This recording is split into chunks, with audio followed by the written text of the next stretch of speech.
اردو حروف یا اردو الفابیٹ 51 ہیں۔ پہلے یہ 36 حروف دیکھیے۔ الف، بے، پے، تے، ٹے، ثے،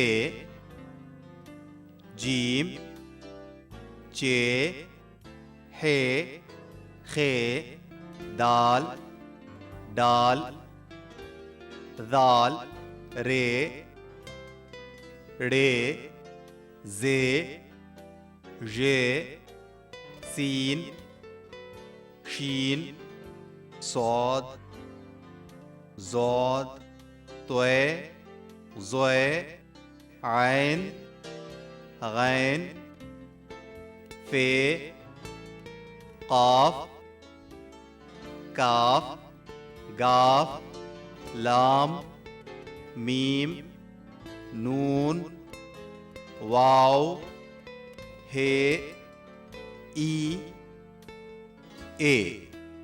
اب یہ 15 حروف دیکھیے۔ بھ، پھ، تھ، ٹھ، جھ، چھ، دھ، ڈھ، ر، ڑ، کھ، گھ، ل، مھ، نھ۔ آپ نے دیکھا اردو الفابیٹس میں بنیادی حروف 2-4 ہی ہیں، جیسے بے، جیم، دال، رے، سین، صاد، طے، عین۔ باقی سب نقطوں کا کھیل ہے۔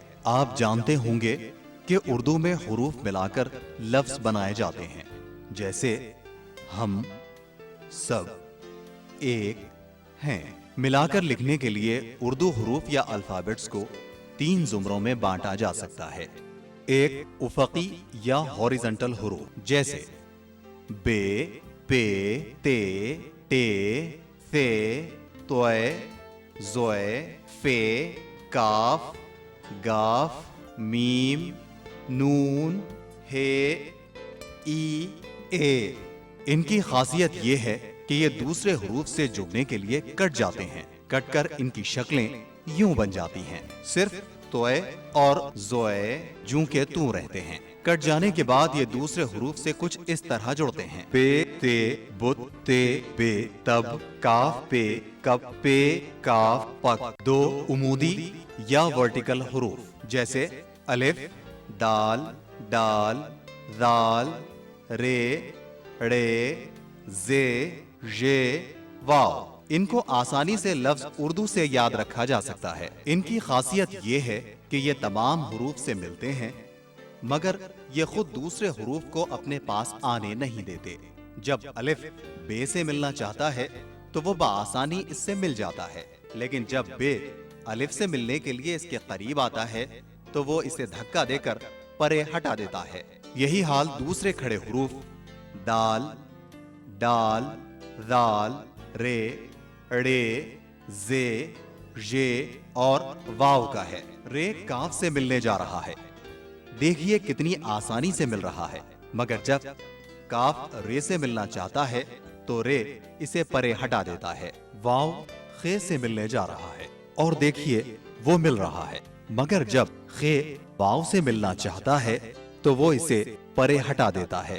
لفظ فرمان میں دیکھیے کہ رے میم سے اور الف نون سے نہیں مل رہا ہے۔ لفظ ٹماٹر میں الف ٹے سے نہیں مل رہا ہے، جبکہ رے ٹے سے مل گیا ہے۔ کھڑے حروف کی ایک خاصیت یہ بھی ہے کہ جب یہ بھی لفظ بنتے ہیں تو ایک دوسرے سے نہیں ملتے، جیسے اردو، دوا، ذرا، رام۔ 3 دائرے والے حروف۔ ان کی خاصیت یہ ہے کہ دوسرے حروف سے جڑنے کے لیے ان کے دائرے کٹ جاتے ہیں، جیسے کٹ جانے کے بعد یہ حروف کچھ اس طرح بن جاتے ہیں۔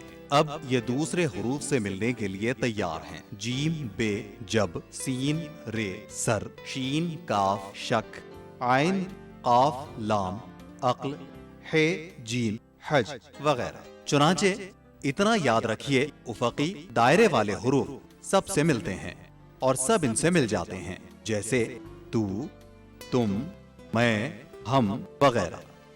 البتہ عمودی یا ورٹیکل حروف سے سب ملتے ہیں، وہ کسی کو نہیں ملاتے۔ آخری بات یہ، اردو میں الفاظ کا آخری حرف پورا لکھا جاتا ہے، جیسے جب کا بے، تم کا میم، میں کا نون اور تک کا کاف پورا لکھا گیا ہے۔ اردو پڑھنے کے لیے ان آوازوں کا خیال رکھنا ضروری ہے۔ زبر آ، زیر ای، پیش او۔ جہاں لکھنا آپ کے لیے کوئی مشکل کام نہیں۔ سب سے پہلے آپ جیم کا سر بنا لیں، اس کے ساتھ ایک دال اور ایک صاد کا سر، اور آپ اسے جوڑیں گے اس طرح۔ یہ بن گیا جھا۔ جھا سے شروع ہونے والے الفاظ۔ جھرنا، الفاظ ایسے بنائیں جن میں جھا درمیان میں آتا۔ مجھے سانجھ شام کو کہتے ہیں، یہ بالکل آخر میں ہے۔ چھا صرف نقطوں کا فرق ہے۔ جھا کے لیے ایک نقطہ ہے، چھا کے لیے 3 نقطے ہیں۔ چھا زبر چھا، چھا زیر چھی اور چھا پیش چھو۔ سیکھتے وقت پر زیر، زبر اور پیش کا خاص طور پر خیال رکھیں۔ ہم بنائیں چھا سے شروع ہونے والے الفاظ۔ چھا ڑے ای، گھڑی، درمیان میں 6 استعمال ہو۔ کچھوا۔ ہم بنائیں چھا پر ختم ہونے والے الفاظ۔ میم گاف رے، میم چھا۔ مگرمچھ۔ عزیز دوستو، آداب عرض ہے۔ آؤ اردو سیکھیں کی عالمی جماعت میں آپ سب کا دلی خیر مقدم ہے، خوش آمدید۔ دوستو، بھا پھا تھا کے سلسلے کے ہم حروف سیکھ رہے ہیں۔ آج ہم سیکھیں گے 2 نئے حروف، دھا اور دھا۔ لیکن پہلے دھا۔ مگر ٹھہریے، ایک بات یاد آ رہی ہے، وہ ذرا آپ کو سنا لوں تو چلوں۔ بات کچھ یہ ہے کہ پشتو کے مشہور شاعر پریشان خٹک اردو سے ناواقف تھے۔ ایک کالج میں پڑھاتے تھے، ان کے ساتھ ایک خاتون لیکچرر بھی ہوا کرتی تھی۔ جب بھی وہ انہیں دیکھتے تو قبلی کہا کرتے، گڈ مارننگ قبلی، گڈ آفٹرنون قبلی، یا یہ کہ گڈ ایوننگ قبلی وغیرہ۔ تو خاتون لیکچرر کو ایک دن غصہ آیا، انہوں نے ان کو روکا اور روک کر پوچھا، یہ آپ مجھے بار بار قبلی قبلی کیوں کہتے ہیں؟ یہ قبلی قبلی کیا ہے؟ پریشان صاحب بنا کسی پریشانی کے نہایت مؤدبانہ انداز میں کہا کہ میڈم، مرد حضرات کو قبلہ کہتے ہیں، میں نے سوچا عورتوں کو قبلی کہتے ہوں گے۔ دیکھا زبان کا علم نہ رکھنے کا انجام، اچھی خاصی دوستی ٹوٹتے ٹوٹتے رہ گئی۔ یہ زبان ہی ہے جو انسان کو انسان سے جوڑتی ہے، لہذا زبان کا علم اور اس کی حفاظت دونوں ضروری ہے۔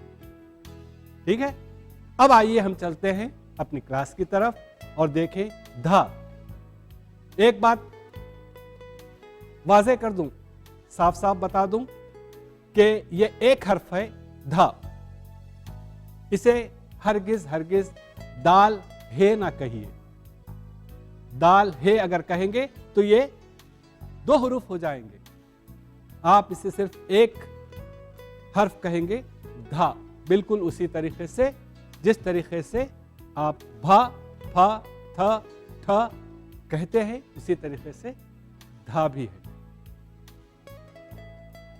یہ بھی ایک ایسا حرف ہے جس سے ہم کئی ایسے الفاظ بناتے ہیں جنہیں ہم اپنی روزمرہ زندگی میں استعمال کرتے ہیں۔ جیسے مثال کے طور پر ڈھکن ہے۔ ایک لفظ ہم کہتے ہیں دھڑام سے گر جانا، دھڑام۔ ایک اور کہتے ہیں ہم دھڑا دھڑ، کوئی چیز بک رہی ہے تو کہتے ہیں کہ دھڑا دھڑ وہ چیز بک رہی ہے، دھڑا دھڑ بک رہی ہے۔ یا اسی طریقے سے دودھ، دودھ ہے، اور دودھ سے جڑے ہوئے کئی محاورے ہیں، جیسے دودھ بخشنا۔ اسی طریقے سے ایک کہاوت بھی ہے، دودھ کا دودھ، پانی کا پانی۔ تو یہ